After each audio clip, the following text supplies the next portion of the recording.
This is my boy Frank. We're actually just out on a walk at the moment. Got home from work. I apologise about any wind you might hear. We've got a little boy. He's such a good little dog. Tail end of a storm. I'm going to show you something. We're going to be talking today about pricing, and this is going to be one of the only price. Well, I'm going to do a few series on pricing. Put my 5 pence worth in. Hopefully it'll help somebody out. Right, let's flip the camera around. I want to show you why. Get to the beauty of where I live and what I get to enjoy. Anyway, enjoy this short VT. Catch up with me soon when we talk about pricing. Thank you very much.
I'd like to start by saying that there's no one trick answer to pricing. It is purely individually based. Let's see if we can turn around here. You see all this water back here? It's not some majestic lake. It's flooding. It's area liable flooding. So there's no one trick answer to it. It's very individually based. But there's several factors that you have to take into consideration when thinking about your pricing. So number one, you got to think about what I would class as out the door costs. The price that you pay personally every day for the pleasure of being self-employed. This is something that you've got to price into every single job. No matter what the job is, it costs you X amount of money per day to get out that door. Before you even get your face off the pillow, get food in your belly, key in the ignition and drive down the road. This is your bare minimum cost. Mine's £30 a day. So for that's going to be your public liability insurance, your van insurance, you pay your tax, that's your vehicle taxes, any loans or finances that you've got. All of these amalgamations put together, spread out, so you put them all together, what it costs you over the year, not just 1 month, put them out over the year, and then work out your daily costs. Say, mine's £30. So straight off, if I don't work for a day, out in this field where it's all flooded, the geese have decided to come. Let's have a little turn around, see if you can see them.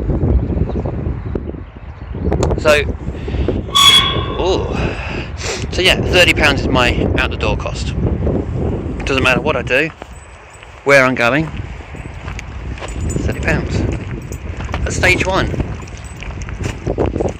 consider when you're working out your price. Now, of course, if you've got a half day, you can think about splitting that £30 minimum over 2-3 jobs or whatever you've got booked in for that day. But that's your first step. Let's hypothesise that this fictional job that we want to price up is a one-off hedge cut. So you've got your fixed cost. Stage 2 thinkings. Let's have a chat about that. So,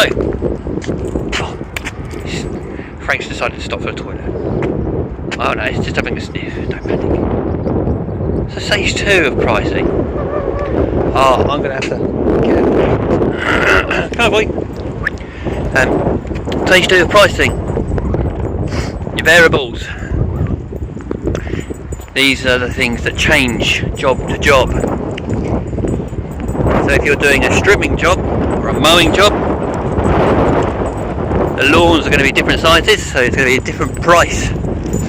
More fuel used, more streamline, more two-stroke. If waste has got to be removed, are you going to be using a chipper? All things that have got to be taken into consideration, and things I forgot about in the first couple of years. Streamline was something I really forgot about. If I was using the chainsaw, the chain bar oil, something to be thought about. Bags as well, you know, I mostly use ton bags now,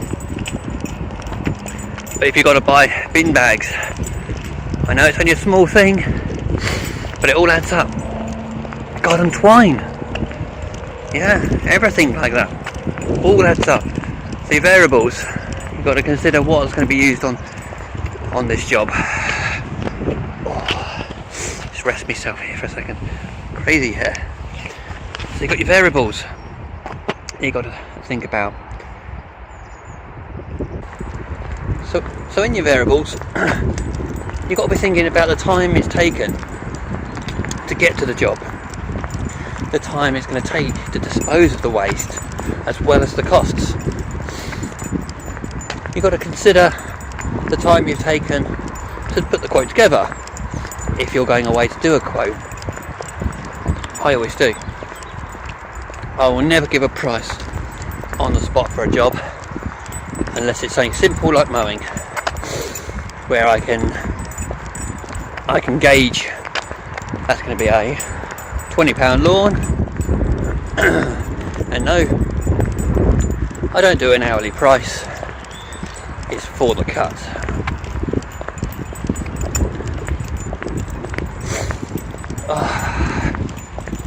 Just going to have a walk around this bit, try and get out of this wind.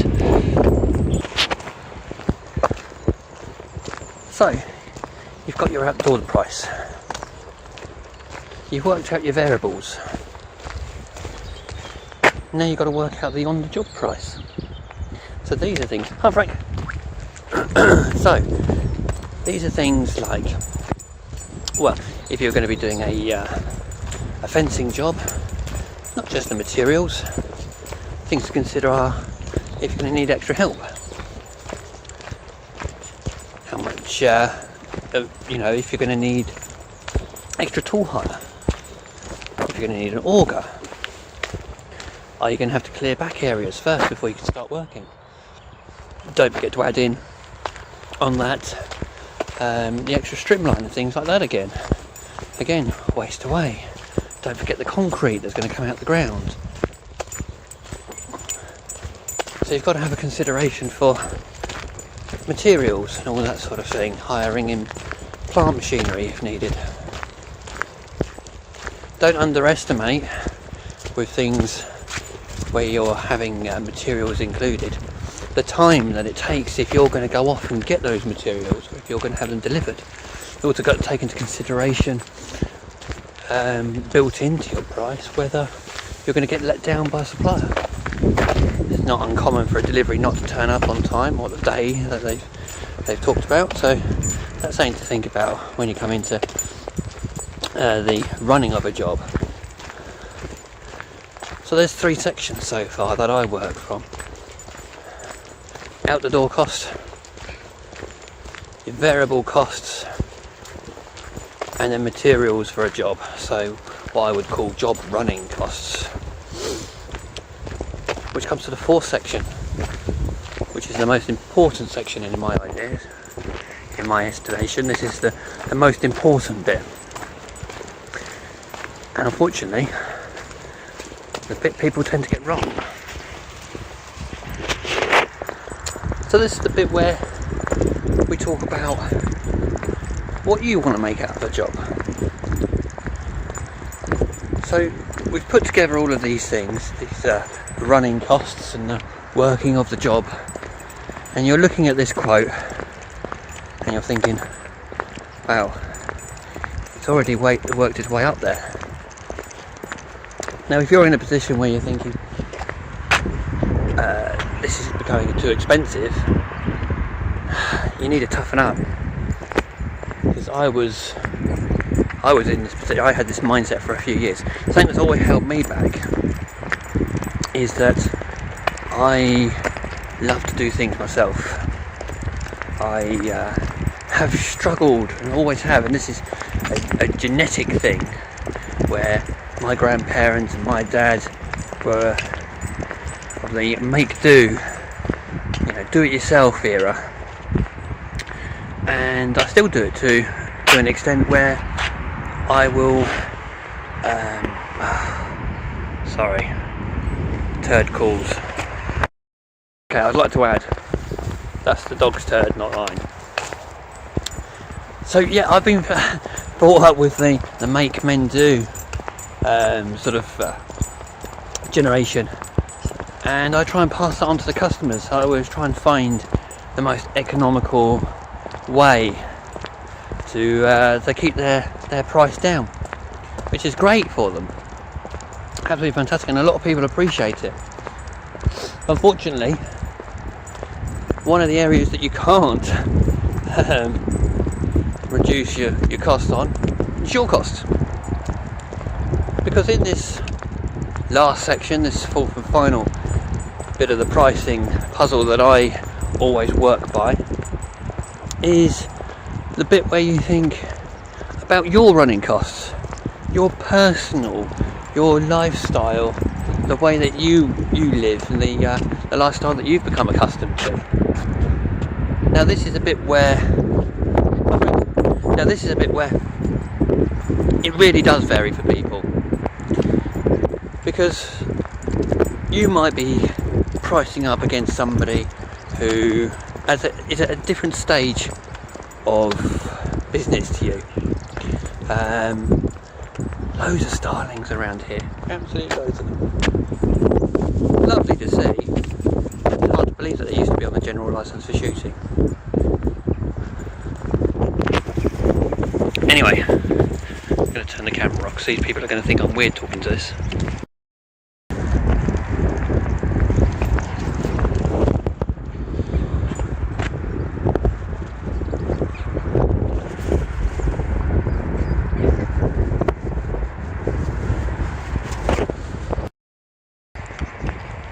So, yeah, somebody might be at a different stage of business to you. Let's say you're just starting out. You're going to be at an advantage and a disadvantage. Frank, come on. The advantage being your costs are probably going to be a lot lower. Let's say that you haven't got a loan, so you won't have those outgoings to pay off. You might be competing against somebody who's VAT registered. You might be competing against somebody who's got a mortgage where you only pay a smaller amount of rent. You might not be having a vehicle which is on a finance or a loan or whatever. So there's lots of these variables. But yet, at my stage, I mean, this is my 8th year, I think, I'm paying for monthly marketing, I'm paying monthly for a website. I have multiple thousands of pounds worth of tool insurance that I cover. So the playground is quite different for person to person. But in this fourth section, you've got to think about your personal running costs. Because if you don't actually price up and work out that you're going to be taking enough money to cover yourself personally, other than just your business running, your business can't run. You have to work out every single price, and as boring and as mundane as it might seem, you must work out how much your groceries are going to cost, how much fuel you're going to put into the vehicle, and it's not easy. It's far from easy, but that's reality. Now, I think there's several good things to sort of remember within pricing. I used to feel guilty about presenting an invoice to a customer, not because I always thought the works were expensive or the works weren't worthy of the price which had been agreed. Let's remember this. You go into a job by giving a price, and the customer has two options: A, take it; B, don't take it. Some think there's a third one where they can negotiate. That's up to you. I have been known to price in negotiation because I've got the impression that's how they're going to want to have accepted and worked before prices have been jobs been accepted.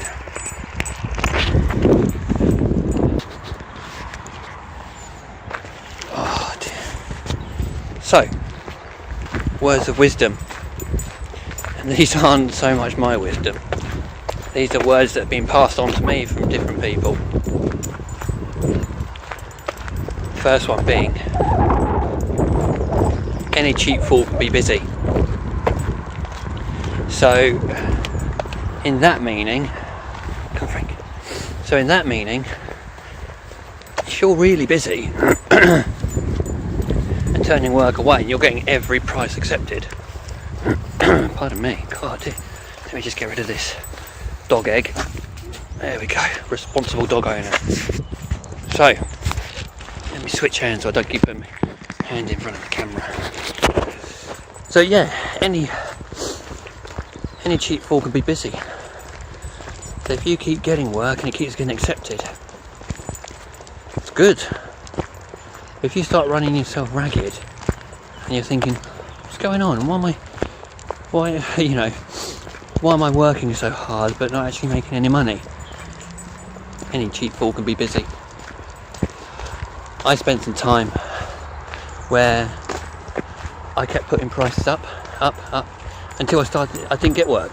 It started getting rejected, and I didn't like to, but I'd ask for feedback. Why aren't you accepting the job? Not in a standoffish way. I kind of put it to them in the way of presentation from me,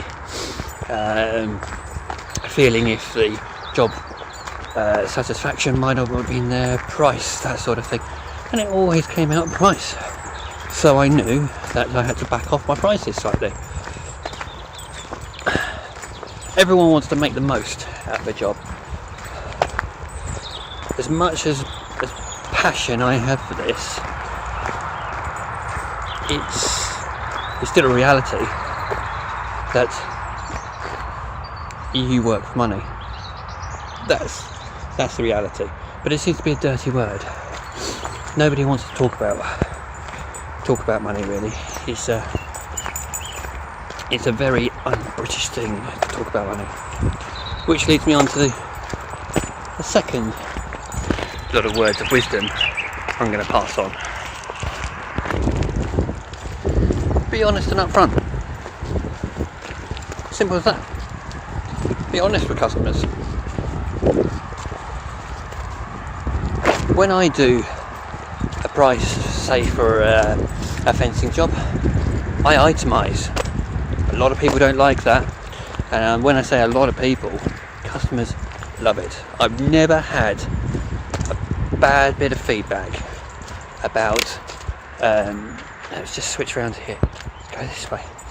Never had a bad bit of feedback about me itemising on a job spec.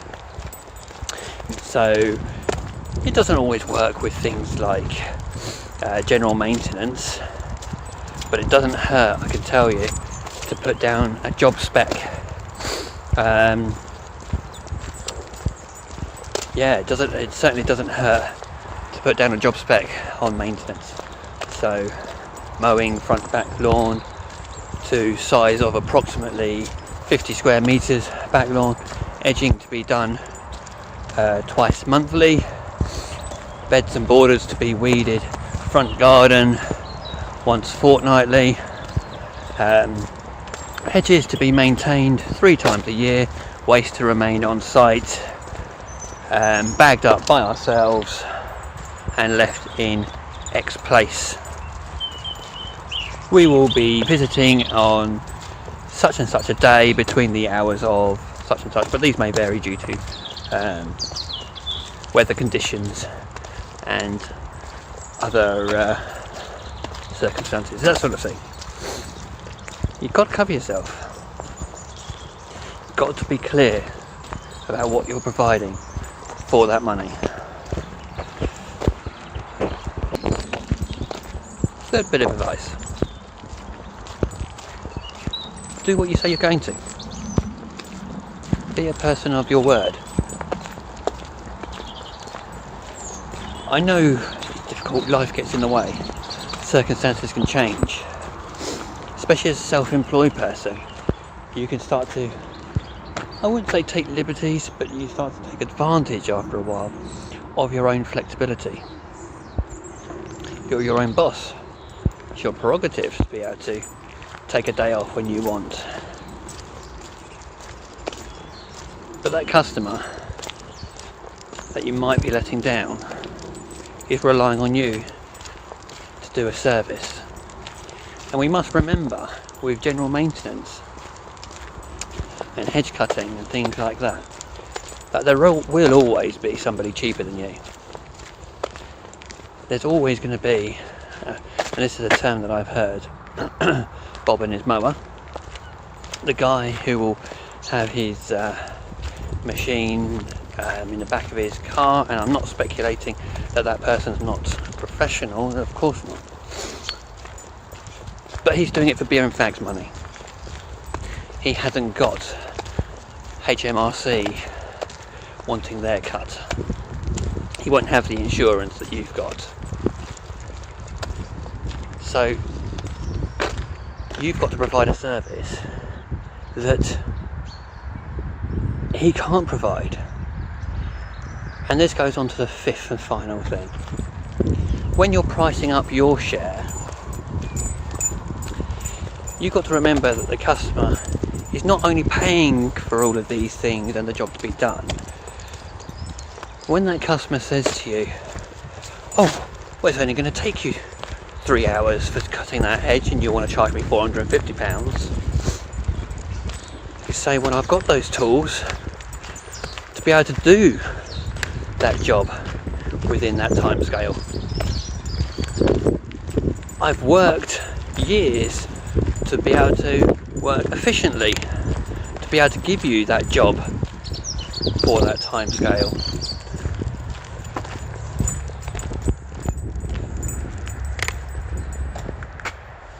Sorry, it's a bird call I recognise. There he goes. So, yeah, you're not just paying for the time I'm here, you're paying for the time it's cost to get here. Oh, it's Frank. Come on, mate. Morning. Hello. So they're paying for the time that you've spent in life to be able to get there, to do that job, to that spec. They're paying for those tools which you've got to be able to do the job to that spec.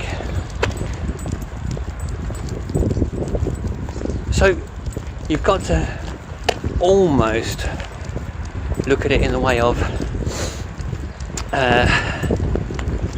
let me get this right, hang on. So you shouldn't ever get penalised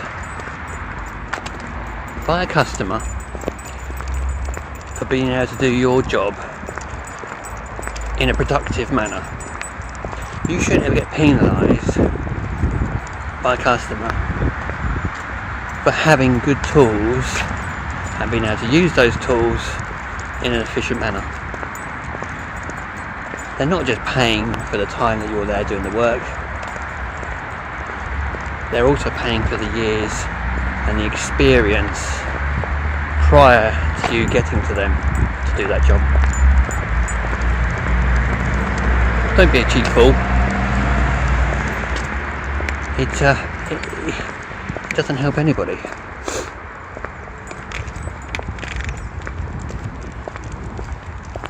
Anyway, I hope you enjoyed this little chat. I'm sorry if the wind quality has been a bit bad. It's this storm that keeps blowing through.